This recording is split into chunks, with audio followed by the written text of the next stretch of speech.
Bonjour à tous, c'est Jean-Luc Haut sur sa chaîne YouTube. Aujourd'hui, nous allons parler d'une nouvelle vidéo qui a été publiée par le ministère de la Défense du Royaume-Uni, qui montre des images d'un drone de Meloy Aeronautics qui accompagne le lot d'aide militaire au cours de la Grande-Bretagne à l'Ukraine.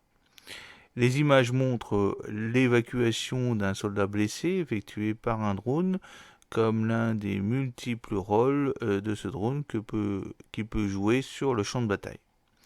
Alors, je vous ai mis en description une petite vidéo que vous verrez sur YouTube et qui vous permettra de voir le rôle de ce drone en Ukraine. En effet, le drone Maloy T400 a une capacité de charge utile déclarée de 400 livres, soit 180 kg, et il peut soulever et transporter une personne blessée en lieu sûr. Cependant, il faut toujours garder à l'esprit que même si l'équipement personnel minimum d'un soldat ukrainien est d'environ 30 kg de poids supplémentaire, il avère souvent que c'est beaucoup plus et donc il faudra se décharger d'abord des équipements militaires pour pouvoir transporter la personne. Les drones de Maloy Aeronautics, qui est une entreprise qui est basée à Londres, ont déjà été fournis à Londres, par Londres à l'Ukraine, bien que la série exacte n'ait jamais été détaillée par les responsables. Plusieurs médias suggèrent que les Ukrainiens ont déjà reçu, par exemple, le Maloy T150, une version plus petite de ce drone d'une capacité de 68 kg.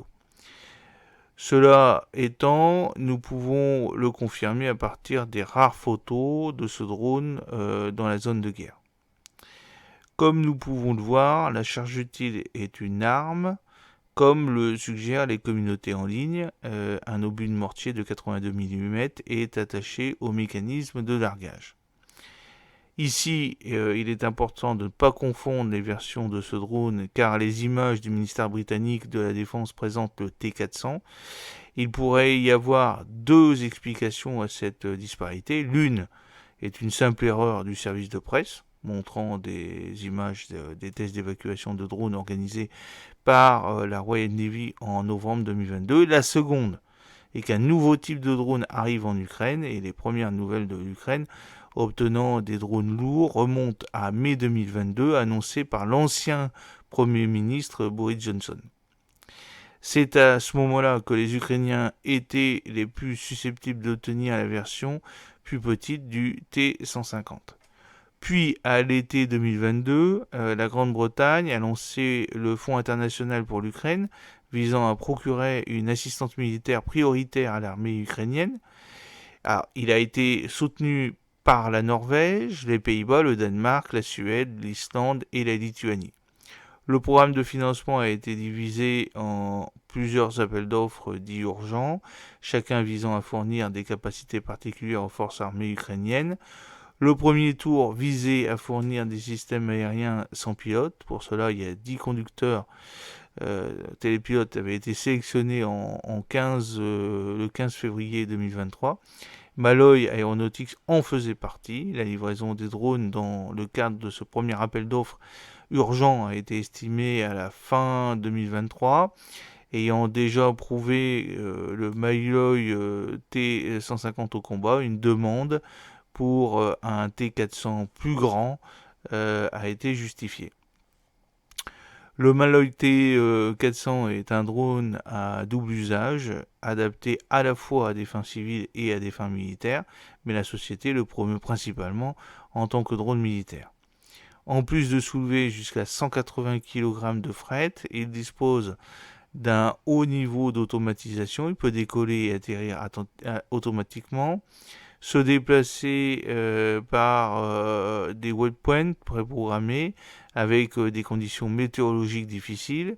Il implémente également la fonction de protection électrique distribuée, c'est-à-dire que le véhicule aérien dispose de 8 hélices et de 8 rotors à 4 endroits qui lui permettent de maintenir un vol stable même si l'une de ces hélices est en panne ou cassée. Alors que pourquoi est-il important de ne pas confondre les deux versions de ce drone, version Ukraine?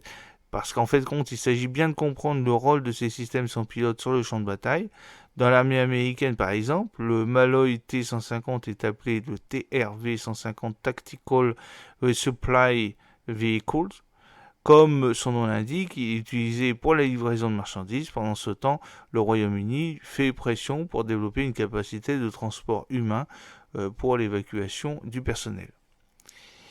Alors, sur la dernière photo que vous voyez sur cette vidéo, vous voyez un soldat de l'US Marine Corps qui attache une boîte contenant des fournitures à un drone Malloy TRV-150.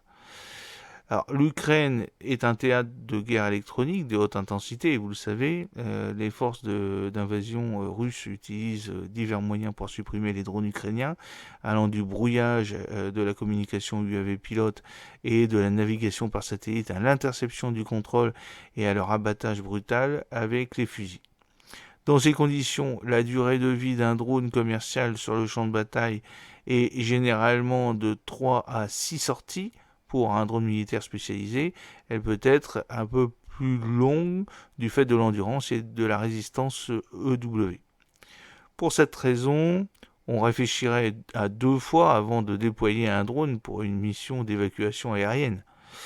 Et pour la même raison, l'Ukraine a reçu des véhicules médicaux blindés.